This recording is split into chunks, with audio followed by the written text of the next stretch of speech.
Hi పిల్లలు, వారం వారం వినూత్నమైన కథని అందిస్తూ మనందరికీ తెలుగు భాషపై మక్కువ ఎక్కువయ్యేలా చేయటానికి మన ముందుకి వచ్చేస్తున్నారు మన సొంత మామ. మరలాంటి కథను వినటానికి మనం కూడా సిద్ధమైపోదామా? ఈరోజు కథ పేరు కన్నతల్లి మనసు. చాలా సంవత్సరాల క్రిందట ఆంజనేయపురం అనే కుగ్రామం ఒకటి ఉండేది. ఆ గ్రామంలో రామయ్య, సీతమ్మ అనే దంపతులు ఉండేవారు. వారు తమ బ్రతుకు తెరువు కోసం ఒక ఆవును పెంచుకుంటూ దానిపై లభించే పాడితో జీవనం సాగిస్తూ ఉండేవారు. ఒక సంవత్సరమంతా వర్షాలు దాదాపుగా పడకపోవడంతో ఆంజనేయపురంలో ప్రజలు తీవ్ర ఇబ్బందులు పడసాగారు. త్రాగడానికి నీరు కూడా ఎక్కడో కానీ వారికి లభించేది కాదు. పంటలు కూడా సరిగా పండకపోవడం వలన గ్రామ ప్రజలకు తినడానికి సరి అయిన తిండి కూడా లభించక రోజు గడవడం చాలా కష్టంగా మారింది. పశువులు తినడానికి సరి అయిన గ్రాసం కూడా లభించేది కాదు. దీనికి తోడు రామయ్య పెంపకంలో ఉన్న ఆవు ఈనుటకు సిద్ధంగా ఉండడంతో దాని పోషణకు సరిపడా గ్రాసం కూడా దొరక్క చాలా ఇబ్బందులు పడసాగారు రామయ్య దంపతులు. ఒకరోజు రాత్రి అతి కష్టం మీద ఆవు ఒక ఆడదూడకి జన్మనిచ్చింది. చాలా సంతోషించిన రామయ్య దంపతులు ఆ లేగదూడకి లక్ష్మి అని పేరు పెట్టుకున్నారు.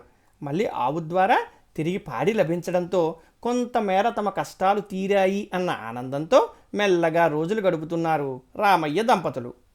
కానీ ఆ గ్రామంలో రాను రాను అనావృష్టే రాజ్యం ఏలడంతో రోజులు గడపడం చాలా కష్టమైపోయింది రామయ్య కుటుంబానికి.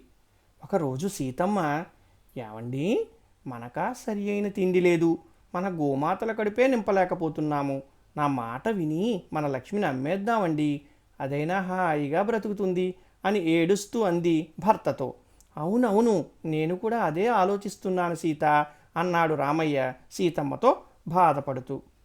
చివరికి చేసేది లేక భార్య సలహాతో తన మనస్సు ఒప్పుకోకపోయినా లక్ష్మిని ప్రక్క ఊరు గోపాలపురం ఆసామి గోవిందయ్యకు అమ్మివేశాడు.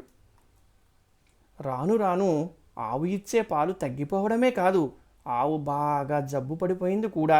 మొదట్లో ఆవుని పెద్దగా గమనించిన రామయ్య ఒకరోజు సీతమ్మతో ఈ విధంగా అన్నాడు. సీత, పశువైద్యుడు పరీక్ష చేసి మన ఆవుకి ఏ జబ్బు లేదన్నాడు. కానీ అది నీరసించిపోవడానికి కారణం తన దూడ దూరమవ్వడమే అని నేను అనుకుంటున్నాను. అంతేకాదు, అది తన బాధను దిగమింగుతూ కేవలం మనకి పాలు ఇవ్వడం కోసమే గ్రాసం తిని బ్రతుకుతోంది. దాని మనస్సంతా ఎందుకో లక్ష్మిపైనే ఉంది అని నాకు అనిపిస్తోంది అని అన్నాడు. అవునండి, మనం దూడ నమ్మి చాలా పెద్ద తప్పే చేశాం. ఏం చెయ్యాలో మరి ఆలోచించండి అన్నది సీతమ్మ. ఆ రాత్రంతా చాలా ఆలోచించిన రామయ్య మరుసటి రోజు ఉదయమే గోపాలపురం బయలుదేరాడు. ఆశ్చర్యకరంగా రామయ్యకు గోవిందయ్య మార్గమధ్యంలోనే తారసపడ్డాడు. అంతేకాదు, గోవిందయ్య ప్రక్కనే దీనంగా లక్ష్మి నిలుచుని ఉంది.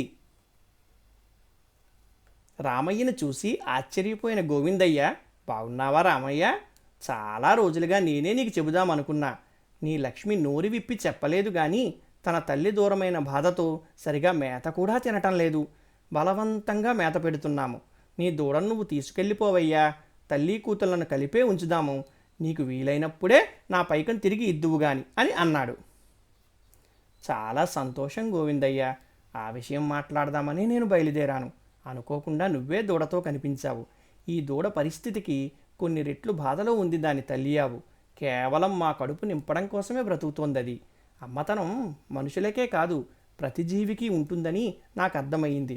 నీవు చక్కని మానవత్వాన్ని కూడా చూపావు అన్నాడు రామయ్య బయటకు వస్తున్న దుఃఖాన్ని దిగమింగుకుంటూ. చెంగుమంటూ గెంతుకు వచ్చిన దూడను తీసుకుని రామయ్య, గోవిందయ్య తిరిగి తమ గ్రామాలకు చేరుకున్నారు.